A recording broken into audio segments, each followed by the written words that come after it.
Hi friends, అందరికీ good evening. నేనండి మీ చిన్నుని, చిన్ను 99 వ్లాగ్స్ని.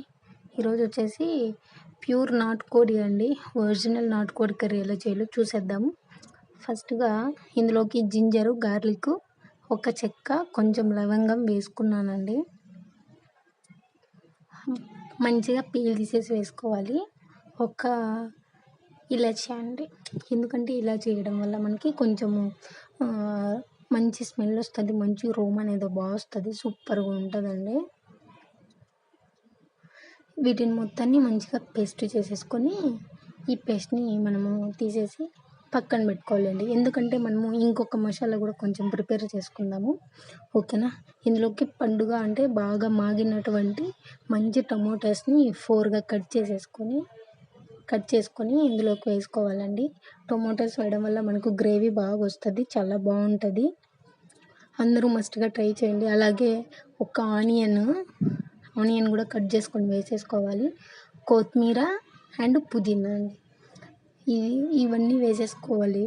మంచిగా ఉంటుందండి కర్రీ, సూపర్ ఉంటుంది, ట్రై చేయండి. కొత్తిమీర, పుదీనా వేసేసుకున్న తర్వాత నేను వచ్చేసి మంచిగా హాట్ వాటర్ బాయిల్ చేసేసి అందులో ఎండు మిర్చి ఉంటుంది కదండి, రెడ్ చిల్లీస్, వాటిని వచ్చేసి ఒక 1/2 అవర్ అట్లాగే సోక్ చేసుకున్నాను అనమాట. కొంచెం బాగా సాఫ్ట్గా మెత్తగా అవుతాయి అవి. దీనివల్లనే అండి మనకి కర్రీ మొత్తం చాలా టేస్ట్ వస్తుంది. ఇందులోకి నేనైతే నాటుకోడి చేసేసి అందులోకి రాగి సంగటి చేస్తున్నాను. వీడియోలో చూసేసేయండి. వీటిని మొత్తాన్ని బాగా వేసి మిక్సీ జార్లో వేసేసుకొని మంచిగా పేస్ట్ లాగా ప్రిపేర్ చేసేసుకోవాలండి. వీటిని వేసుకోవడం వల్ల టేస్ట్ చాలా బాగుంటుంది. కారం కూడా మనం ఎక్కువ వేసుకోవాల్సిన అవసరం లేదండి. అలాగే బ్లాక్ పెప్పర్, మిరియాలను కూడా వేసేసుకోవాలి. ఈ ఎండుమిర్చి చేయడం వల్ల కర్రీ అంటే సూపర్గా ఉంటుందండి. మీరు ప్రతి ఒక్క నాన్ వెజ్లోకి ఇవే యూస్ చేసినారంటే సూపర్గా ఉంటుంది. మటన్కి కూడా ఇలాగే యూస్ చేయండి, చాలా బాగుంటుంది. మొత్తం పేస్ట్ లాగా చేసేసుకోవాలండి. మనం ఇవన్నీ రెడీ చేసేసుకొని ఇవన్నీ పేస్ట్స్ అన్నీ కొట్టుకునేలోపు నేనేం చేశానంటే రాగి సంగటికి కొంచెము రైస్ బాయిల్ చేసేసానండి. మా సైడ్ రాయలసీమలో సంగటి ఇలాగే చేస్తారండి. అంటే కొంతమంది ఒట్టిగా రాగి ఫ్లోర్ వేసేసి చేస్తారు కదా, మేము అలా చెయ్యమండి. కొంచెం బాగా రైస్ సాఫ్ట్గా స్మాష్ అయిన తర్వాత చేస్తాము. ఇక్కడ చూడండి, రెడ్గా ఉంది కదా చికెను, ఇది ప్యూర్ వర్జిన్ నాటుకోడండి. పళ్ళుల్లోకి వెళ్ళి తీసుకొచ్చినారనమాట మా మామయ్య. ప్యూర్ వర్జిన్ అండి అది. సో మనకు కావాల్సినవన్నీ అక్కడే ఉన్నాయండి, అంతే, ఇంకేమో యూస్ చేయమన్నమాట. ఇప్పుడైతే సంగడికి చాలా బాగా మంచిగా కుక్ అయిపోయిందండి. రైస్ చాలా సాఫ్ట్గా కుక్ అయింది. ఇందులోకి మనం ఏం చేస్తామంటే రాగి పిండి ఉంటుంది కదా, రాగి పిండి వేసేసుకొని బాగా మెత్తగా సాఫ్ట్గా చేసుకోవాలి. మాకైతే బయట సూపర్ మార్కెట్లో మేము తీసుకొస్తామండి, అంటే డీమార్ట్ అలాగా. పల్లెల్లో అయితే బాగుంటుంది అంటారు, కానీ మాకు టేస్ట్ అయితే తెలియదండి. కొనుక్కోవాలని అనుకుంటున్నాను. ఇంట్లో పట్టుకుంటే ఫ్లోర్ చాలా బాగుంటుందంట, ట్రై చేయాలండి ఈసారి ఖచ్చితంగా. నెక్స్ట్ సంగటి రైస్ బాగా అయిపోయిందండి. తర్వాత నేను వచ్చేసి పిండి వేసుకుంటున్నాను అనమాట. మనం ఎంత వేసుకోవాలంటే మనకు అంటే మెత్తగా కావాలంటే మెత్తగా, గట్టిగా కావాలంటే గట్టిగా, మన టేస్ట్ని బట్టి వేసుకోవచ్చు. నేనైతే నాటుకోడి కదండి, నాటుకోడి పులుసులో సంగటి కొంచెం బాగా సాఫ్ట్గా ఉంటేనే చాలా బాగుంటుంది. సో నేను కొంచెం మెత్తగానే చేసేసుకుంటున్నానండి. ఇప్పుడు మనము పిండి వేసుకున్న తర్వాత ఒక 5 మినిట్స్ అయినా దాన్ని కొంచెం సిమ్లో పెట్టి మూత పెట్టి క్లోజ్ చేయాలండి. ఎందుకంటే ఆ పిండి అనేది కొంచెం బాగా బాయిల్ అవుతుంది అనమాట. చూడండి, అయిపోయిందండి, బాగా మెత్తగా అయిపోయింది. ఇంకా వాటిని వచ్చేసి ఒక గిన్నెలోకి వేసుకొని రౌండ్గా తిప్పేసినామంటే సంగటి అయిపోతుందండి. తర్వాత కుక్కర్ పెట్టుకొని కుక్కర్లో నేనైతే ఆయిల్ వేసేసుకున్నాను. ఇవి ఉంటాయి కదండి, ఇవి ఏంటంటే చెక్క, లవంగము, స్టార్, బనానా లీఫ్ అండి. అలాగే మనకు బిర్యానీ స్పైసెస్ ఆల్మోస్ట్ అందరికీ తెలిసి ఉంటుంది, చెప్పాల్సిన అవసరం ఏం లేదు. ఇవన్నీ వేసేసిన తర్వాత అందులో కొంచెం చెక్క, లవంగము వేసేసుకోవాలండి. నేను అందులో చెక్క, లవంగం మిస్ అయింది, సో అందుకు వేసుకున్నాను. 2 ఇలాచి కూడా వేసేసుకుందాం, ఎందుకంటే మంచిగా వస్తుంటుంది.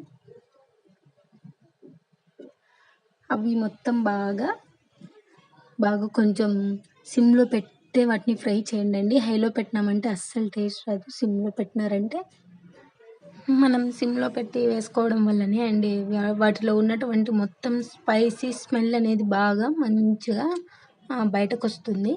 సో, సిమ్‌లో పెట్టుకొని వేసేసుకున్న తర్వాత ఫస్ట్‌లో పేస్ట్ చేసుకున్నాం కదా మనము. జింజర్, గార్లిక్, చెక్క, లవంగం అవి వేసేసుకొని ఆ పేస్ట్‌ని కూడా ఇందులోకి వేసేసుకొని బాగా ఆయిల్ పైకి తేలే వరకు అంటే బ్రౌన్ కలర్ వస్తది కదండీ! జింజర్ గార్లిక్ పేస్ట్ బాగా ఫ్రై అయిన తర్వాత. సో, అలా బాగా ఫ్రై చేసేసుకోవాలి. మంచిగా ఫ్రై అవ్వాలి లేదంటే పచ్చి స్మెల్ వస్తదనమాట. ఆయిల్ పైకి తేలేంత వరకు బాగా ఫ్రై చేసుకోవాలి. చూడండి నాకు మొత్తం ఆయిల్ ఎలా పైకి తేలుతుందో వేసుకున్నటువంటి ఆయిలు. చూస్తున్నారు కదా! అలా ఫ్రై చేసుకోండి.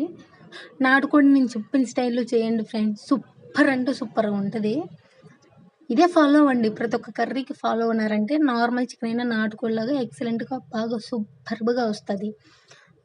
బాగా ఫ్రై అయిపోయింది చూడండి. ఆయిల్ సెపరేట్‌గా వచ్చేసింది కదా! చూసారా? ఇప్పుడు అందులోకి మనము కొత్తిమీర, పుదీనా కొంచెం వాష్ చేసి కట్ చేసుకునేది వేయాలండి. అందరూ కొత్తిమీర, పుదీనా కర్రీ అయిపోయిన తర్వాత వేస్తారండి. జస్ట్ అది గార్నిష్ మాత్రమే. అది జస్ట్ చూడడానికి లుకింగ్ కోసం ఏస్తారు. కానీ అలా గాదు. ఇలా వేశారంటే అందులో ఉన్నటువంటి మంచి స్మెల్ బాగా పడతదండి కర్రీకి. నెక్స్ట్ మనం పేస్ట్ చేసుకున్నాం కదా! ఆ పేస్ట్ ఇందులోకి వేసేసేయాలండి. ఈ పేస్ట్ కూడా అంతే అండి సేమ్. ఎలా అంటే మంచిగా మొత్తం బాగా కుక్ అయ్యి అందులో మొత్తం ఉన్నటువంటి వాటర్ మొత్తం ఇంకిపోయి ఆయిల్ అనేది పైకి తేలాలి. బాగా స్మెల్ వస్తదండి అది. అది బాగా ఫ్రై అయ్యేటప్పుడు ఇంట్లో మొత్తం స్మెల్ వస్తది. ఆ స్మెల్‌కి ఫిదా అయిపోతారు మీ ఇంట్లోళ్ళంతనే. బాగొస్తది చూడండి. ట్రై చేయండి. ప్రతి ఒక్కటి ట్రై చేయాలి. మనం కొత్తది ఏదో ఒకటి నేర్చుకుంటూ ఉండాలి. లైఫ్ అంటే అంతే గదా మరి. కొత్తది నేర్చుకుంటేనే మనం బాగుండేది. చూడండి నేనిప్పుడు చూపిస్తున్న ఆయిల్ ఎలా బయటకొచ్చిందా ఎలా ఫ్రై అయిందని తెలుసుకోవడానికి ఒక చిన్న ట్రిక్ అండి చూడండి. ఇలా మసాలాలకు మధ్యలో అట్లా తీసామంటే చూడండి ఆయిల్ బయటొస్తుంది గదా! చూసారా? అలా అలా చూసారా? అద్దో. చూడండి. చూడండి ఎంత బాగా వస్తుంది చూడండి. ఆయిల్ మాత్రమే బయటొచ్చింది. సో, ఇప్పుడు వేసుకోవాలి మనము. ఏంటి కడిగి పెట్టుకున్నటువంటి చికెన్ ఏసుకోవాలి. లేదు పచ్చిగా ఉన్నప్పుడే ఏసేసుకున్నామనుకో చికెన్ ఏమవుతుందంటే పీసెస్‌గా విడిపోతుందనమాట. అలా ఉంటే కర్రీ ఏం బావుండదు. అసలు తినబుద్ధి గూడా గాదు. సో, ఇప్పుడు బాగా కుక్ అయింది కాబట్టి మనం బాగా మంచిగా 2, 3 టైమ్స్ వాష్ చేసుకున్నానండి నేను. ఇది ఒరిజినల్ నాటుకోడి కాబట్టి రెడ్‌గా ఉంటదనమాట. చూడండి. వాష్ చేసి పెట్టుకున్నటువంటి చికెన్ అందులోకి వేసేసేయాలి. బాగా వేసేసుకొని మొత్తం బాగా కలిపెట్టుకేసుకోవాలనమాట. ఇందులోకి మనము సాల్ట్ వేసుకోకూడదు. కల్లుప్పు మాత్రమే వేసుకోవాలి. కల్లుప్పే అండి ప్రతి ఒక్క కర్రీకి నాన్ వెజ్ కర్రీ బావుంటది. నెక్స్ట్ కొంచెం పసుపనమాట. నెక్స్ట్ ధనియా పౌడర్ ఒక 2 స్పూన్ దాకా పడుతుంది. 2 స్పూన్స్ వేసుకోండి బావుంటది. నెక్స్ట్ కారం అయితే నేను వేసుకోవట్లేదు. ఇక్కడొచ్చేసి ఏంటంటే నేను ఇంట్లోనే ప్రిపేర్ చేసుకున్నటువంటి ఆల్ స్పైసెస్ మసాలా అండి ఇవి. జాజికాయ అవన్నీ ఏసేసి పెట్టుకున్నాననమాట. మీకు కావాలంటే కామెంట్ చేయండి. నేను కూడా మీకు అది ఎలా చేసుకోవాలో చూపిస్తాను. తర్వాతొచ్చేసి నేను కారం తక్కువ ఉందండి. ఎందుకంటే మనము రెడ్ చిల్లీ పేస్ట్ వేసుకున్నాం కదా! సో, నాకు మా ఇంట్లో కారం ఎక్కువ తింటారు కాబట్టి నేను హాఫ్ స్పూన్ కారంని రెఫర్ చేసుకున్నాననమాట. సో, మీరు కూడా కొంచెం కారం చూసి వేసుకోండి. బాగా ఫ్రై చేసుకున్న తర్వాత చూడండి ఎంత బావుందో చూడండి. అది ఒక ఎమోషన్ అనమాట. చిన్నప్పుడు మా తాతయ్య అయితే మాకు నాటుకోళ్ళు భలే పెట్టేవారన్నమాట. బట్ మా తాతయ్య ఇప్పుడు లేరు. నెక్స్ట్ నేను వచ్చేసి వాటర్ ఎన్నేసుకుంటానంటే అంటే మిక్సీ పట్టుకున్నాం గదా మనం ఆ మిక్సీని కొంచెం అందులోకి వాటరేసి కొంచెము షేక్ జేసినామంటే అలా అయిపోతది వాటరు. ఆ వాటర్ ఏసుకున్నాను అంతే అండి. చూడండి. ఒక 2 మినిట్స్ తర్వాత ఎలా వాటర్ వచ్చేసిందో తర్వాత కుక్కర్ పెట్టేసేసి కుక్కర్‌ని క్లోజ్ చేసి ఒక 6 విజిల్స్ అండి. ఖచ్చితంగా 6 విజిల్స్ రావాలి. ఎందుకంటే నాటుకోడి కాబట్టి బాగా ఉడికితేనే బావుంటదనమాట. 6 విజిల్స్ వచ్చేంత వరకు వెయిట్ చేయాలండి మనము. 6 విజిల్స్ వచ్చిన తర్వాత